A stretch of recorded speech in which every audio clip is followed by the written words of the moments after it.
Hey everyone, David C. Anderson here coming at you from the Knifecenter. And today we're pitting two of the best inexpensive D2 steel pocket knives against each other. It's the Ontario RAT-1 versus the Steel Will Cutjack. Let's do this.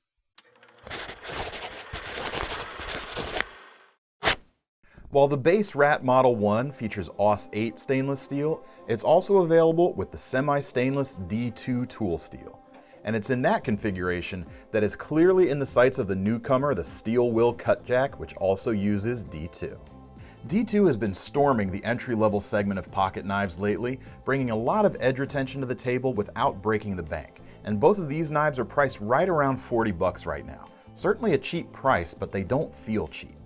Both of these knives feature very similar blade shapes, and the factory edges on each come shaving sharp. We get a drop point profile and roughly the same amount of sharpened edge as well. We get 3 1/4 inch with the Ontario versus 3 1/8 on the Steel Will, only a slight little bit less. It's certainly plenty enough for most day-to-day tasks, and you could even get away with using these in tactical rolls, and the shape and geometry would even lend itself well to hunters, hikers, and campers thanks to the broad belly near the tip. Both of these knives see a flat grind, full flat on the Ontario, and a high flat grind on the Cutjack with a full-length swedge along the spine to make it even more efficient.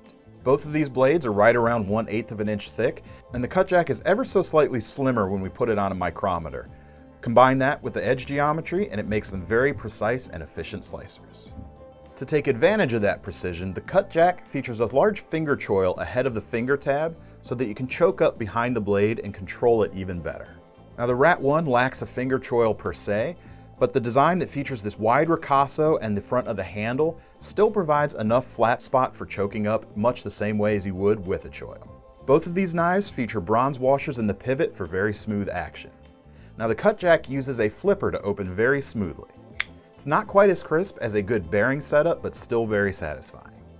Instead of a flipper, the RAT uses dual thumb studs for opening. And if you build up a little bit of pressure with your thumb, you can even flick it open, and it's going to be just as fast as the Cutjack.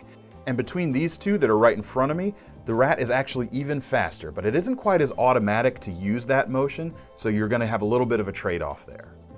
The handles on both of these knives feature synthetic scales, nylon on the Ontario and FRN on the Steel Will. And there are several color options available for each. We've got black, blue, and OD green for the Cutjack. And the RAT-1 offers even more, including black, olive drab, coyote brown, orange, desert tan, and even more than that. Both of these handles offer a 4-finger grip for me, but the RAT-1 does have a hair more reach, good for the bigger hands out there. And of course, both still have that index finger spot to choke up on for even more room. Both knives also have a liner lock to secure the blade, and each is fairly easy to operate. When we start to dive a little bit deeper into these handles, that's where the characters of these knives begin to diverge a little bit. The dual full liners on the RAT-1 are solid pieces. They're not skeletonized. It lends a good bit of strength to the design and a little bit of weight, but not a crazy amount. It's still easily pocketable, but with a little bit of extra girth compared to the Cutjack, the RAT-1's a little bit more comfortable under heavy strain. It makes it the better choice, I think, if you're going to take one of these knives camping. The Cutjack is a little bit lighter and a little bit slimmer. It features dual nested liners that have been skeletonized, keeping the weight down. It takes up less room in the pocket overall. Not only does it lie flatter, but it isn't quite as long as the RAT-1 when it's folded up either. Again, both are very easily pocketable though. The Ontario comes with a 4-position pocket clip, meaning you can carry it tip up or tip down on either side. The Steel Will's clip is only a 2-position design, but it is reversible. It holds the knife tip up, again, on either side. As far as to how these scales are put together, we have open-backed construction on the Ontario, which makes it very easy to keep clean. The Steel Will is similar, it's mostly open-backed, but it does have a small backspacer near the rear of the handle that also incorporates the lanyard hole. As for other variants of these knives, there are a number of other options if neither of these two do it for you. Of course, the RAT-1 does have the stainless steel option with AUS-8 for even less money. The Cutjack also has a stainless option, but it's decidedly more premium.